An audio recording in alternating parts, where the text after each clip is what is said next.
बोले श्री गोपाल कृष्ण भगवान की जय।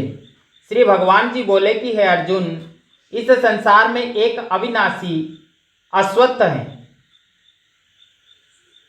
इसकी जड़ क्षर और अक्षर से भी ऊपर उत्तम पुरुष है।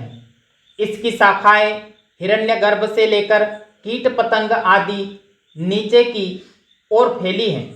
जो इस अस्वस्थ को अर्थात बार बार नष्ट होकर बच जाने से इस अविनाशी को जानता है, वह वेदार्थ का ज्ञाता है। संसार रूपी वृक्ष की शाखाएं सतोगुणादि रूप जल से सिक्त हो ऊपर और नीचे चारों ओर फैल गई हैं।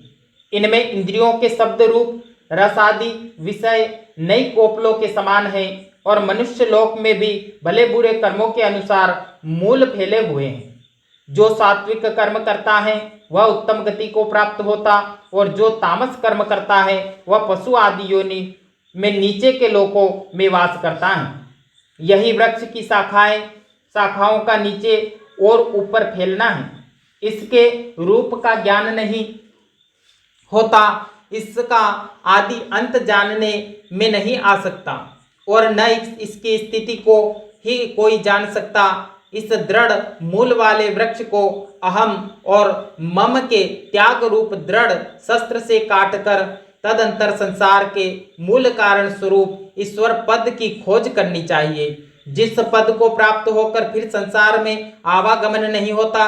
जिस पद से इस पुरातन संसार की प्रवृत्ति नहीं हुई है, मैं उसी आदि पुरुष की शरण में आया हूँ।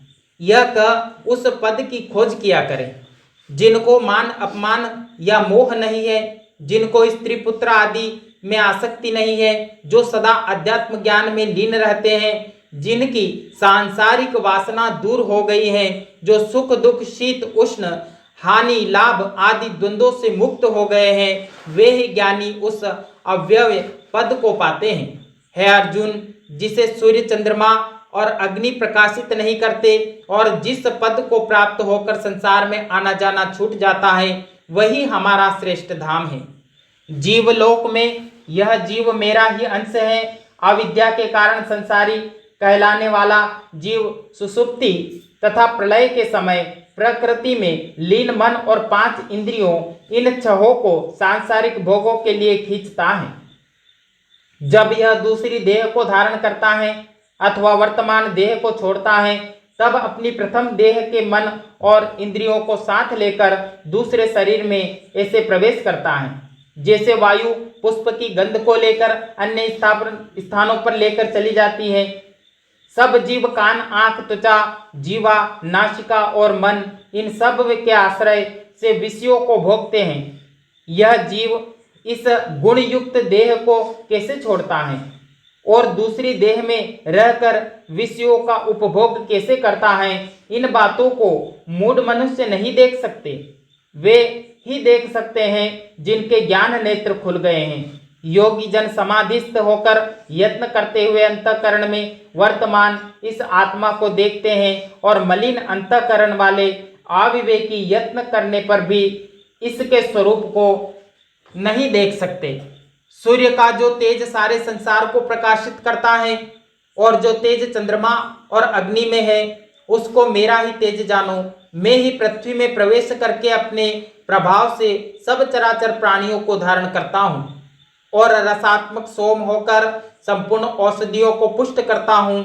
मैं ही जठार अग्नि होकर प्राणियों की देह में प्रवेश कर प्राण अपान वायु की सहायता से भक्ष्य भोज्य लेह चोष्य इन चारों प्रकार के अन्नों को पचाता हूँ। मैं ही संपूर्ण जीवों के हृदय में अंतर्यामी रूप से प्रवेश करता हूँ।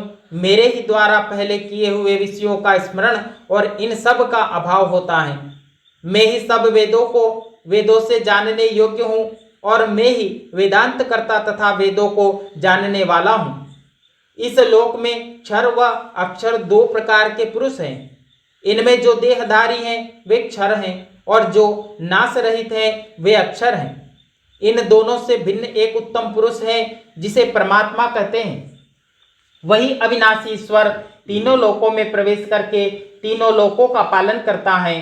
क्षर जो यह पदार्थ है उससे मैं परे हूँ और अक्षर जो चेतन है उसका प्रेरक होने से अक्षर से उत्तम हूँ। इन्हीं कारणों से मैं लोक और वेद दोनों में पुरुषोत्तम नाम से प्रसिद्ध हूँ।